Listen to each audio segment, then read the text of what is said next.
Assalamualaikum warahmatullahi wabarakatuh.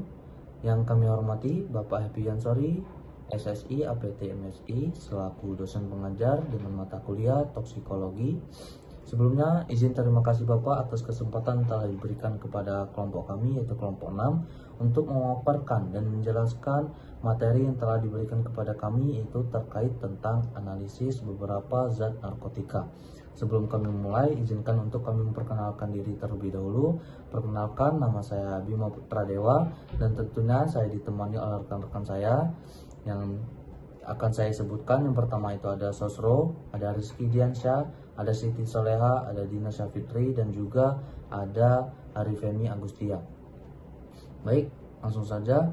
Pembahasan kali ini kami akan menjelaskan yaitu tentang analisis beberapa zat narkotika, yang dimana zat narkotika ini banyak sekali jenisnya, tetapi pada kali ini kami cuma akan menjelaskan ada 3 poin saja, yaitu yang pertama ada ganja, yang kedua ada heroin dan morfin, dan yang ketiga itu ada kokain. Baik, yang pertama yaitu ada ganja. Asal dan klasifikasi ganja. Ganja adalah tanaman yang termasuk dalam famili Cannabaceae, kadang dikenal sebagai Cannabinaceae. Ganja atau Cannabis sativa L dibagi menjadi beberapa subspesies, antara lain yaitu ada 6. Yang pertama yaitu ada sativa, kedua indica, ketiga ruderalis, keempat spontanea, yang kelima caviris tanca. Dan nama lain dari ganja atau produk cannabis ini ada 10. Yang pertama yaitu ada bang, cannabis indica, free, karas, daga, ganja, guaza, hasis, marijuana, dan marihuana. Cannabis mengandung lebih dari 60 derivat dari 2 isopirol dan metil penil, 5 pentil resicorinol yang disebut sebagai cannabinoid. 4 kandungan mayor adalah cannabinol, cannabidiol, cannabicormene, dan yang terakhir yaitu ada tetrahydrocannabinol. Tetrahydrocannabinol ini atau THC adalah cannabinoid yang paling menyebabkan efek psikologi dari produk cannabis. Ganja itu biasanya digunakan dengan cara dihisap atau sebagai rokok. Ganja dihisap melalui mulut atau hidung sampai tenggorokan, terus ke bronkus, kemudian sampai masuk ke paru-paru melalui bronkiolus. THC sebagai bahan aktif utama dalam ganja mengikat dan mengaktifkan reseptor spesifik yang dikenal sebagai reseptor cannabinoid. Yang ketiga yaitu ada reseptor ini di bagian otak mengendalikan ingatan, pikiran, dan konsentrasi. Dan yang terakhir yaitu hasil utamanya adalah defisit perhatian dan kehilangan ingatan. Baik, untuk materi selanjutnya yaitu akan dijelaskan oleh rekan saya. Assalamualaikum warahmatullahi wabarakatuh. Baik, perkenalkan nama saya Siti Soleha, NIM saya 22010030. Baik, di sini saya ingin mempresentasikan analisa ganja dalam cuplikat herbal. Makrokopis, batang warna hijau, tegak berongga dan berlatur, tinggi bervariasi 0,2 sampai 6 meter. Meskipun sebagai besar tanaman mencapai ketinggian 1 sampai 3 meter. Susun daun berubah dari desutatse tersusun berlawanan menjadi alternate, tersusun bergantian pada bagian ekstredemisa tanaman. Daunnya adalah platmets menyerupai tangan dengan jari-jari terantang dan tinggi dari 3 sampai 9 lembar lurus 3 sampai 15 kali 0,2 sampai 1,7 cm. Tepi bergerigi kasar, gerigi menyerang ke ujungnya. Preparasi ganja, resin atau damar. Damar ganja dipotong kecil-kecil atau dengan pelarut sebagai alternatif untuk bahan yang lengket sampai didinginkan dengan nitrogen cair yang segar di lumpat-pat siap diperiksa. Preparasi ganja, minyak atau oil. Untuk minyak ganja bisa langsung dianalisa atau siap Izin Bapak, saya akan melanjutkan presentasi dengan teori tes Pescorin 5 1 reaksi, reagen A petroleum ether, reagen B garam phase koren 5 1% dischlorosing plus benzenediazonium plus dischloride dalam sodium sulfat anhidrat. Reagen C 1% sodium bikarbonat dalam Aquades. 2 prosedur. Lipat 2 kertas saring dengan lipatan membentuk corong. Letakkan sedikit sampel bubuk ke bagian tengah kertas atas. Tambahkan 2 tetes reagen A hingga cairan menembus kertas saring lapisan kedua, lalu biarkan kertas saring yang bawah mengering. Tambahkan sedikit reaksi B ke bagian tengah kertas saring, lalu tambahkan 2 tetes reagen C dan amati warna. Pengamatan adanya bercak berwarna merah ungu ke bagian tengah kertas saring, indikasi dari produk mengandung ganja, THC, CBN, dan CBD menghasilkan rona yang sama. Tes phase blue B, 1 reaksi, reagen A petroleum ether, reagen B garam phase blue B 1% tetrazolium kloride dalam sodium sulfat anhidrat. Reagen C 10% sodium bikarbonat dalam Aquades. 2 prosedur. Lipat 2 kertas saring dengan lipatan membentuk corong. Letakkan sedikit sampel bubuk ke bagian tengah kertas atas. Tambahkan 2 tetes reagen A hingga cairan menembus kertas saring lapisan 2, lalu buang kertas saring lapisan atas dan biarkan kertas saring yang bawah mengering. Tambahkan sedikit reaksi B ke bagian tengah kertas saring, lalu tambahkan 2 tetes reagen C. Amati warna. Pengamatan adanya bercak warna merah ungu ke bagian tengah kertas saring, indikasi pada produk mengandung ganja. Warna merah ungu di sini kombinasi dari cannabinoid yang berbeda, yaitu THC berwarna merah, CBN warna ungu, dan CBD warna orange. Analisa ganja dalam sampel biologis. Tes screening, 1 sampel urin, 2 metode imunochromatografi kompetitif, 3 prinsip didasarkan pada penjenuhan IgG anti-narkoba merupakan antibodi pendeteksi dalam strip oleh narkoba, sampel atau urin, antigen dalam sampel, atau narkoba yang telah dikonjugasi enzim antigen dalam strip test. 4 alat dan bahan strip test narkoba. 5 cara kerja. Biarkan strip test dalam suhu kamar. Buka penutup strip test, kemudian celupkan strip test tersebut secara vertikal ke dalam sampel urin selama 10-15 detik. Ketika strip test dicelupkan, tidak boleh melewati batas garis yang paling bawah zona sampel S. Tepatkan strip test itu pada bidang datar. Baca hasil selama 5-10 menit. 6 interpretasi hasil. Positif terbentuk pita pink pada kontrol C. Negatif terbentuk 2 pita pink pada kontrol C dan pada tes T.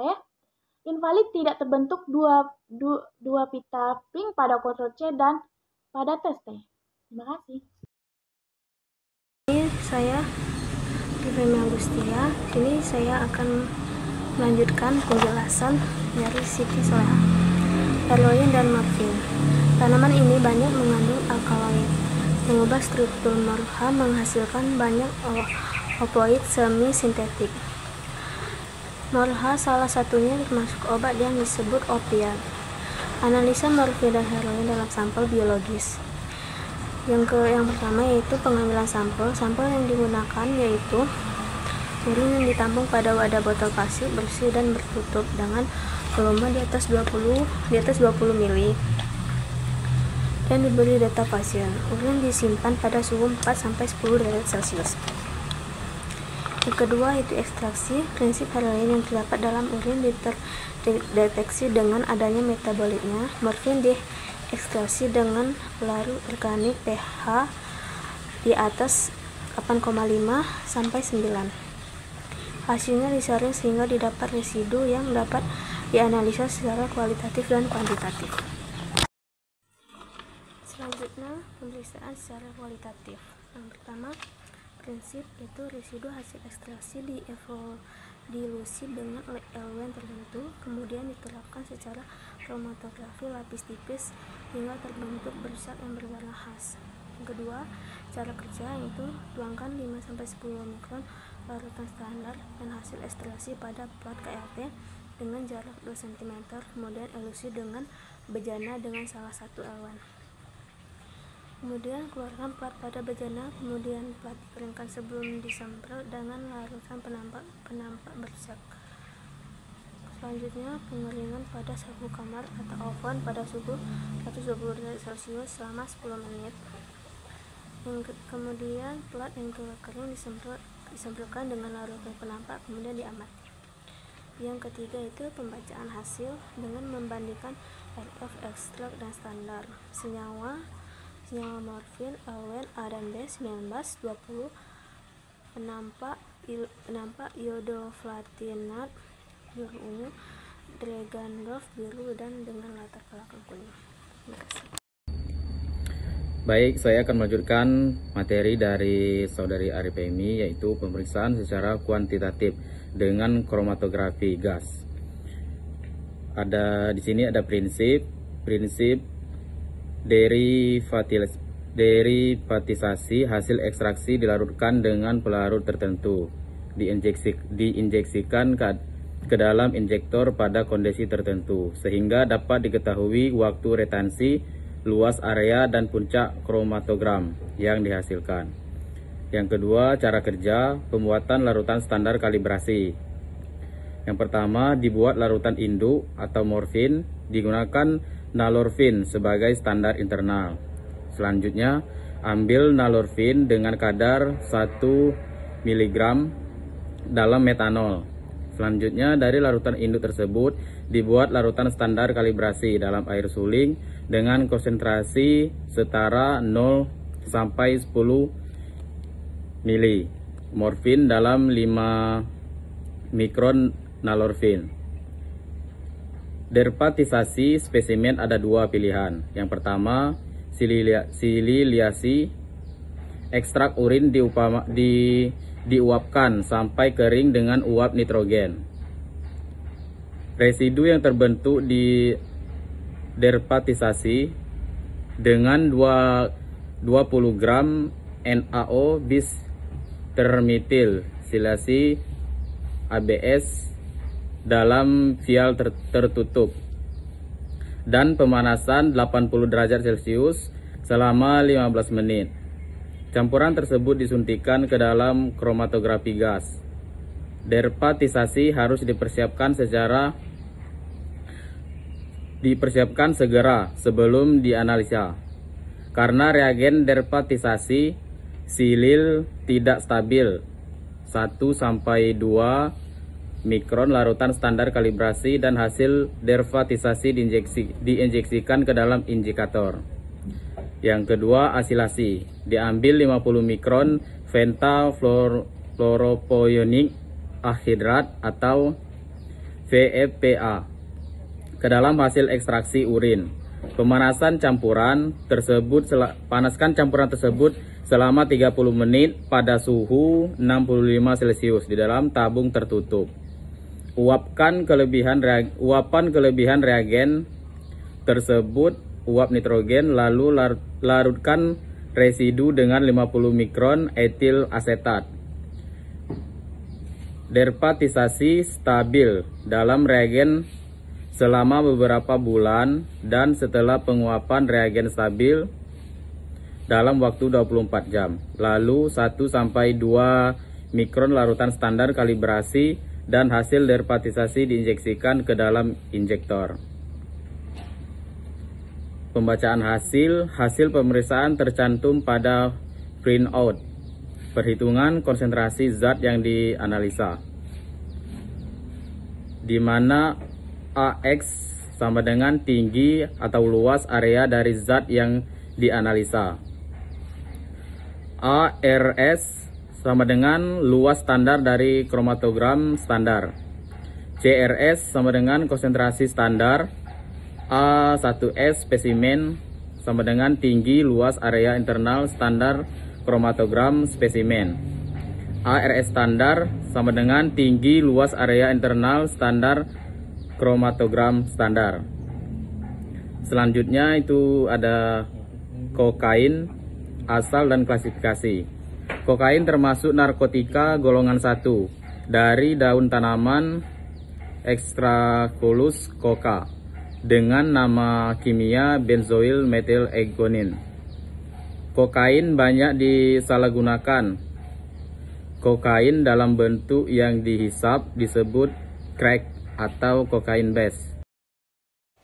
Assalamualaikum warahmatullahi wabarakatuh. Perkenalkan, nama saya Rizky Diansa. Baiklah, di sini saya akan melanjutkan pemaparan materi dari rekan tim kami. Analisa kokain dalam sampel biologis. Pengambilan sampel urin diambil dalam keadaan segar. Jika tidak segera diekstraksi, disimpan dalam freezer bisa sampai lebih dari 3 hari. Urin ditampung dalam wadah botol plastik, kering dan bersih, bertutup ulir dengan volume tidak kurang dari 20 ml, lalu diberi laber. Ekstraksi: reagen buffer borax, 2 buffer amonia, 3 Na2SO4 kering, 4 pelarut. Diklorometana isoporopanal 8/85/15, kloroiso perbandingan 50-50. Spesimen diatur dalam pH sampai 9, 8 sampai 9,5 dengan buffer. Ekstraksi dengan pelarut 2 kali 20 ml. Tampung pelarut, saring, cuci, penyaring, uapkan dengan vakum, kemudian dikerjakan KLT. Analisa kokain dengan kromatografi lapisan tipis KLT. Prinsip: residu hasil ekstraksi dielusi dengan eolian tertentu, kemudian ditetapkan secara kromatografi lapis tipis sehingga terbentuk bercak yang berwarna khas. Cara kerja: ekstrak urin yang dikeringkan dilarutkan dalam 50 mikron metanol. Totalkan 5-10 mikron larutan standar dan hasil ekstraksi pada plat dengan jarak 2 cm.